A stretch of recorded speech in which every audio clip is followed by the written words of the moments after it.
नमस्कार मित्रों। आज आश्विन कृष्णा पंचमी 2080 मंगलवार, तदनुसार 3 अक्टूबर 2023 प्रातः के 7:30 बज गए हैं और मैं यहाँ अपनी बगिया में बैठा हूँ। बरसात नहीं है, मध्यम हवाएं चल रही है, ठंडी सुहानी, बहुत सुखद एहसास है। मित्रों, ये जो सुखद एहसास है वो इस स्मरण मात्र में बदल जाता है कि मेरे आसपास इस गृह गोले पर, धरती पर जो घटनाक्रम चल रहा है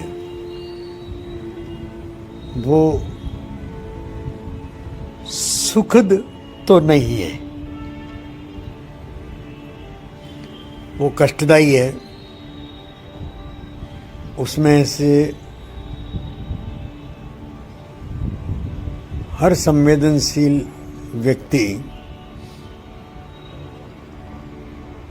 दुख पा रहा है, उससे प्रभावित हो कि न हो।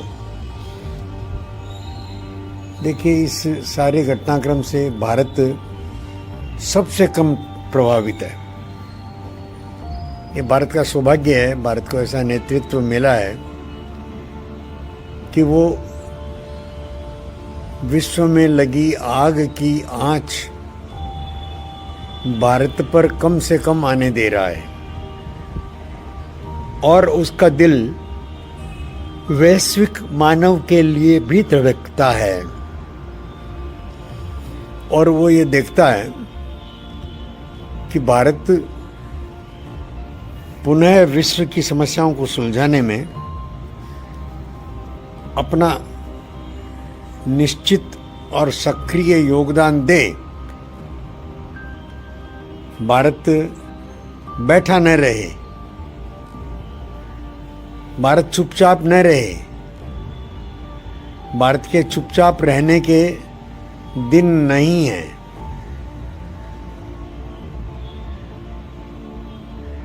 हम चुपचाप बैठ नहीं सकते मित्रों। और प्रसन्नता की बात यह है कि कल तक जो बात मैं भारत के लिए बोलता था वही बात आज मैं जर्मनी, जापान, इटली, अमेरिका, रसिया, इन सब देशों के लिए बोल सकता हूँ, बोलना चाहता हूँ। हालांकि इनमें से सभी अपने ऐतिहासिक कारणों से और अपनी सोच में अटके हुए और परस्पर संघर्षरत हैं। जैसे अभी कुछ दिन पूर्व ही देखिए, संघर्ष के जो कारण है ना, वो विचारधाराएं हैं।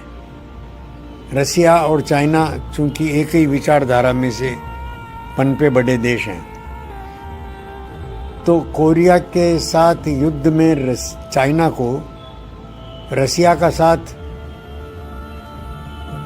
देना बनता है और वो चाइना पहुंच गया सुदूर रसिया तक अपनी सहायता के और औजार लेकर। अब भारतवासी की बड़ी मुश्किल है कि रसिया को तो हम अपना मित्र कहते हैं और हम विश्व शांति के हिमायती हैं, और रसिया विश्व शांति में बड़ा बाधक है। इधर चाइना की बात करें तो चाइना की दृष्टि, विस्तारवादी दृष्टि, वो भारत पर, ताइवान पर पहले से पड़ी हुई है। चाइना पाकिस्तान के रास्ते और भारत को दबोचना चाहता है, भारत की भूमि को। हमारा जो अरुणाचल है वो पूरा का पूरा चाइना चाइनीज़ वार के, चाइनीज़ अतिक्रमण के साए में रहता है। और अब पाकिस्तान से दोस्ती करके चाइना जो है हमारी दूसरी तरफ की पश्चिमी दिशाओं को भी और लपेट लेना चाहता है युद्ध में, पाकिस्तान के माध्यम से। और मूर्ख पाकिस्तान ये नहीं समझता कि उसका हित किस में है। मूर्ख पाकिस्तान, उसको ये भी नहीं दिखता कि उसके अपने पीओके के लोग रोज आंदोलन कर रहे हैं, चिल्ला चिल्ला कर कह रहे हैं कि हम पाक के साथ किसी प्रकार का एकत्व नहीं अनुभव करते, सीमाएं खुल जाएं तो भारत में आएंगे। भारत के जासूस और भारत के राजनेता गणनाएं कर रहे हैं, विचार कर रहे हैं, करना चाहिए कि भाई इनके लिए सीमाएं खोलने का अर्थ क्या होगा। इनके लिए सीमाएं कोई ऐसा तो है नहीं कि सारे के सारे शरणार्थी बनकर हमारे यहाँ जाएंगे। अब शरणार्थी बनकर आने की तो कोई संभावना नहीं है। हमारा जो पूर्व अनुभव है वो पूर्व अनुभव हमको सावधान रहने के लिए विवश करता है। हम सावधान रहें, हम झांसे में ना आ जाएं फिर से।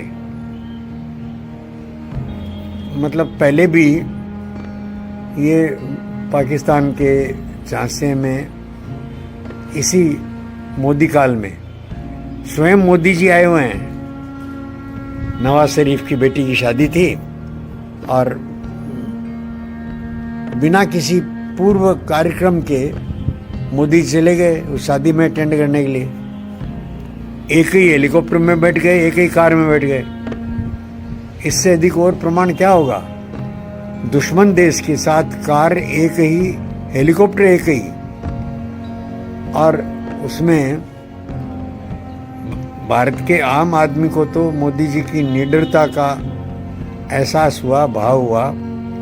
और पाकिस्तानी के मन में, आम पाकिस्तानी के मन में ये ज़रूर भाव आया कि नहीं, भारत हमारा दुश्मन नहीं है, नहीं तो इस प्रकार से बुलावे पर आता नहीं, एक हेलीकॉप्टर में बैठता नहीं, एक कार में नहीं सवारी करता और नवाज की बेटी को शादी की शुभकामनाएं नहीं देता।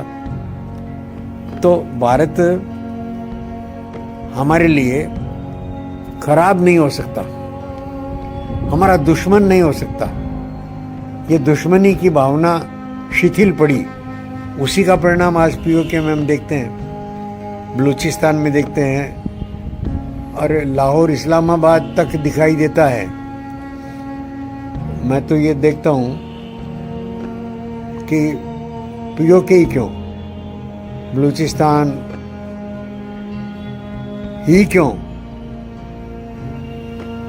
ये लाहौर और इस्लामाबाद भी, वहाँ से भी आवाज़ उठने वाली है कि हम तो भारतीय हैं। जिन्ना ने